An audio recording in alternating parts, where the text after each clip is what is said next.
How to contact YouTube TV customer service. So Google search for YouTube TV support in your default browser.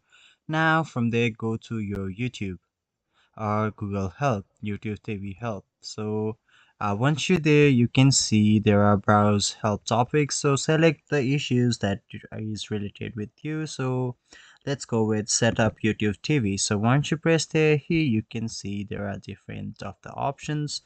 So in the need more help section, you'll press on contact us. Once you press on contact us, here they'll provide you a box. So help with my and you'll select the YouTube TV. Now here you can press on working basically. So you can type any of your issues. So how can they help you with? Now press on next. So here, once you press on next, choose the best description is like app not working, and you'll press on next again. So here they will provide you the different troubleshooting option.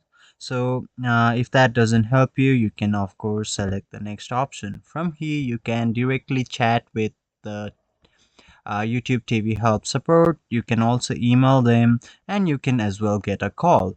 And here you can view their hours of operation, how at what time they're available. So on Sunday, Monday, Tuesday, between this time they are available according to your time zone. You can view them or their hours of operation. So that's how you do it. Hopefully this helps. Thank you.